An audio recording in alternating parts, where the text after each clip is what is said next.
Yo, what is going on, guys? It is midnight, and today, finally, we got some new information, some new possible events that are, well, they aren't possible, they are coming. When they are coming, they're coming very, very soon. Today's video is mainly going to be about the new and next banner coming out. The reason why I'm going to upload this video now rather than when it actually comes out is because I want you guys to watch this, find out for yourself if it is actually worth summoning for this new unit, because you're not really caring about the 4-star, you care about the 5-star. Sorry. So with this banner we've got a new Eins or Momon, whatever you would rather pronounce it, but Eins for short. Now with this banner I am going to get into more stats and skills, what his skills and stats do halfway through the video. I'll leave a timestamp in the description, but I'm just going to look in game for now. So you'll get a 5-star and a new 4-star. Now the 4-star is absolute, let's not carry on with that, but not very good at all. The 5-star, for the time being, he is okay. Okay? Double okay.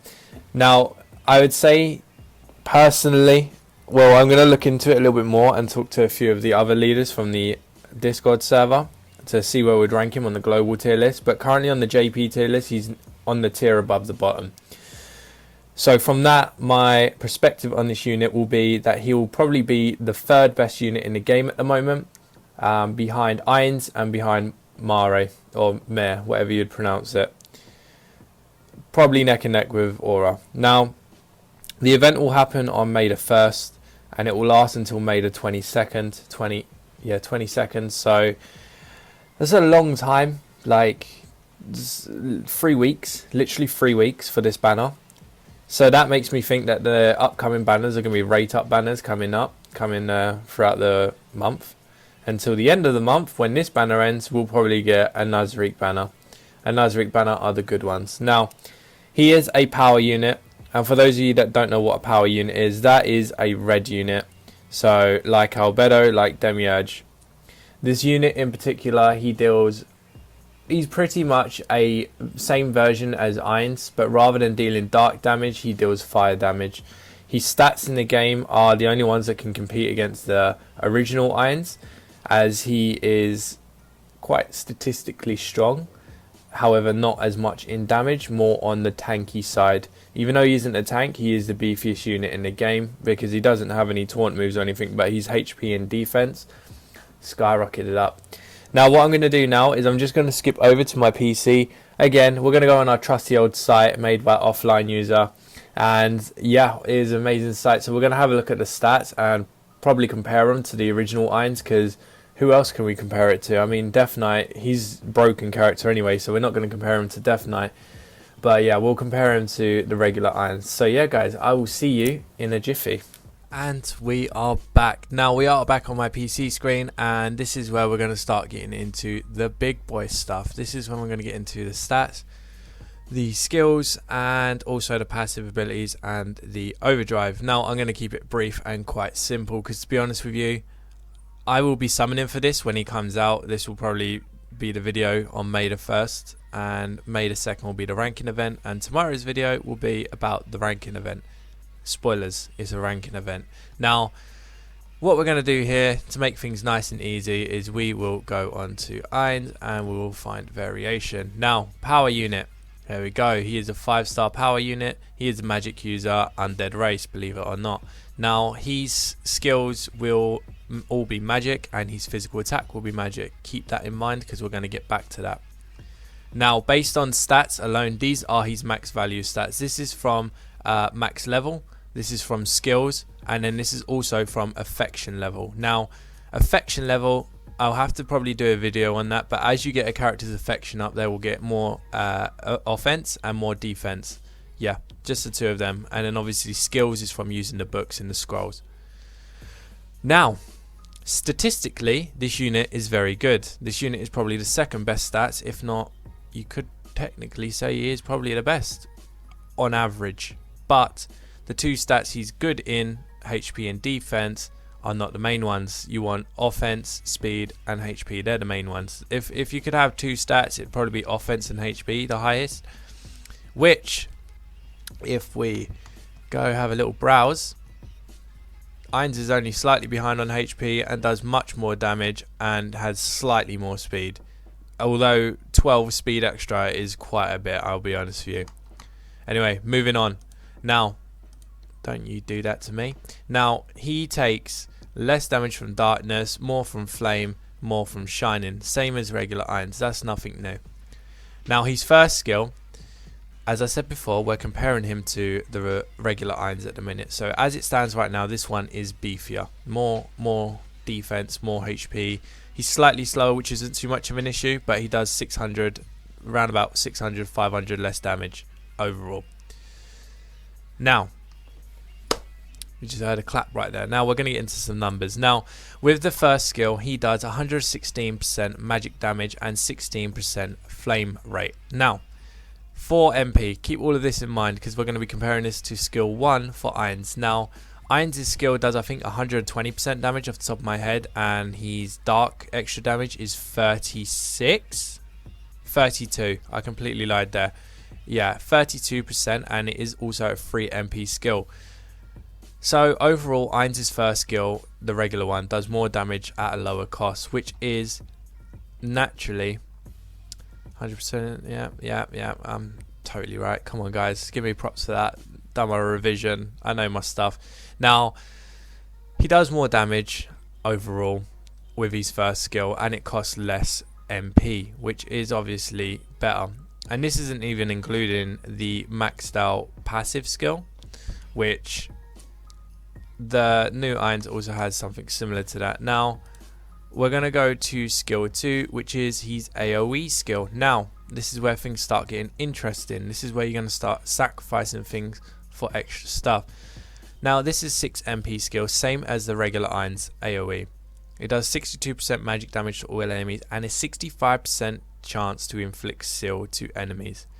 Now, seal, if I'm correct, I know I just completely backtracked here from saying I know my stuff, but seal, because I've never really used it properly, I'm assuming this is not going to allow the other units to use their actual skills, and a 65% chance to inflict that. Now, this one will be very good as an example for the Inferno, no, what one is it? The Abyss, the Red Abyss mission against the boss at the end, because he charges on one round and the next round he uses a skill. So if you seal him, he will not be able to use that skill one round, but obviously 6 MP, it's a hit or miss chance. Now 62%, 65%. Now comparing to the regular Ainz, the regular Ainz doesn't inflict a status, it inflicts more damage because it does dark damage. So now let's go and find our Papa. Now he does more damage in general on the 32% in on top of that.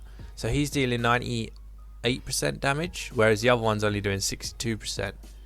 Now this is where you're going to have to figure out if it's a sacrifice worth. Would you rather have a status or would you rather deal extra damage? Now I'm going to add another plot twist to you. Now you got to think, what if this skill here, dark type, what if you're doing a mission and the mission the enemy takes less dark? This guy is going to be doing less damage than the other Ainz.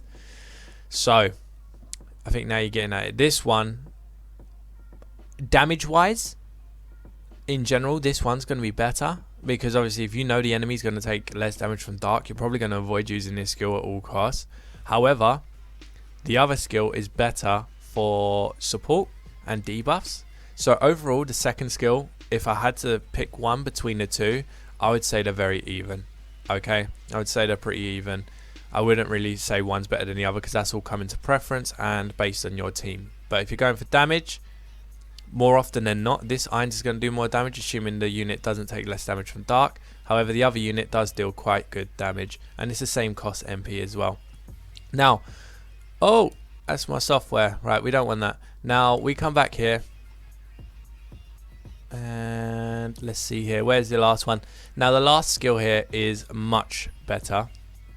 than the other Irons' support skill. Now this is a self buff, 50% increased magic attack, so this is your regular attack, and 75% magic skill damage. This is your magic skills. These two skills here get a 75% increased damage. Now this skill is the same MP as regular Irons, and unlike the regular Irons which only buffs his dark damage, so his 2 skills damages, this one increases magic damage as a whole, not a element. In general, this skill is much better because it will increase his magic damage regular attack, which will make him stronger than regular Irons magic attack, and magic skill damage will increase, which means both of these skills will get an increase in damage and it won't affect the element. Now again, if you're using the regular Irons and you have the dark element increase, when it increases that dark elemental damage, it might get completely counted out because the enemy use it resist dark damage. However, with this skill it increases regular magic damage, which basically means it can't be cancelled out unless the unit has magic resistance or high defense, which can be countered to the regular Irons anyway. This skill in general is much better than the regular Irons' self buffing skill. Now, has a fire attribute up, other one has a dark attribute up, so this passive is exactly the same as the previous one and there's no difference here, just fire over dark, simple as.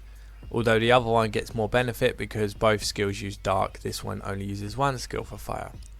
Another passive, it is 5% magical damage reduced. Now that just makes him even bulkier than what he was before. I'm pretty sure this one has magical skill damage increase plus 6%. So again, this one is damage, other Irons, new one is going to be tank. Now, last but not least, we have got the Overdrive. Now the Overdrive only attacks one enemy, but it will do massive amounts of damage, not including the 20% increase here and the potential increase that you have here. So this unit could deal an extra 95% damage on top of the 157% damage. I'm not going to work that off the top of my head. 253 or something like that. 250. Let's just say 250% increased damage.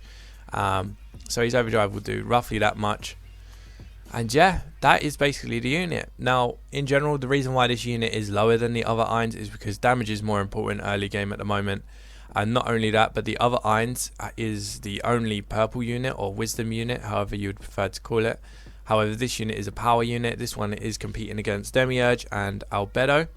So for people that need purple units or wisdom units, there's only one in the game, so Irons hasn't got to compete for that role. He is the best purple unit. This unit has got to compete for his role, even though he is probably the best unit at the moment in power. Overall, I would say he's probably going to be the third best unit in the game at the moment. He definitely overtakes Albedo in bulkiness and damage and speed. His skills are equal, if not a little bit worse than the regular Irons. It's all going to be situational with this second skill. However, the first skill is a little bit weaker. So yeah, hopefully this video did help, guys. Overall, this is going to be my final conclusion for the video. If you are free to play and you have Irons, I would give this banner a skip. If you are paid to win and you have the regular Irons, I would most likely give this a skip unless you're a collector or if you actually really need a red unit.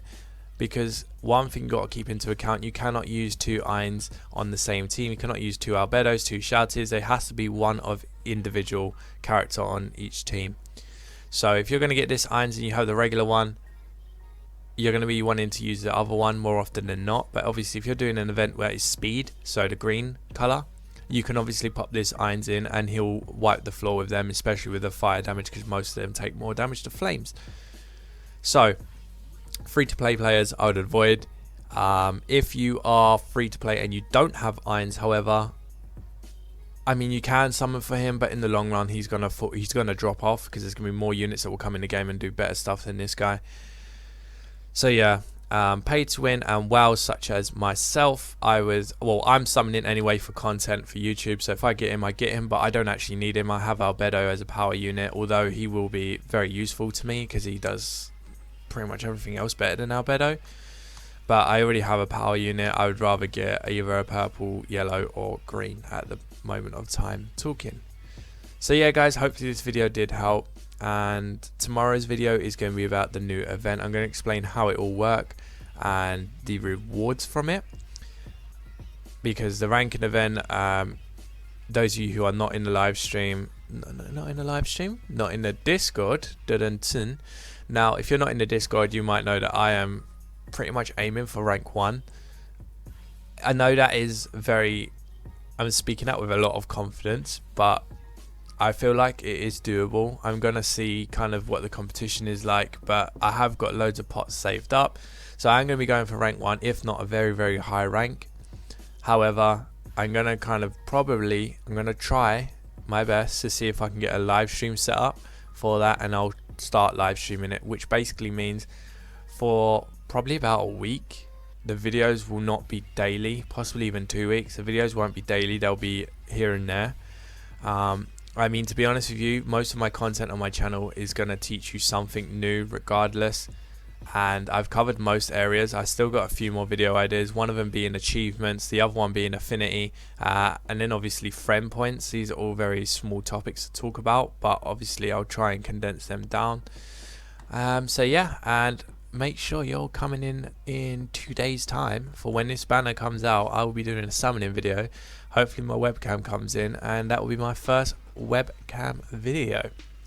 So guys, hopefully this video helped. Take care and all the best.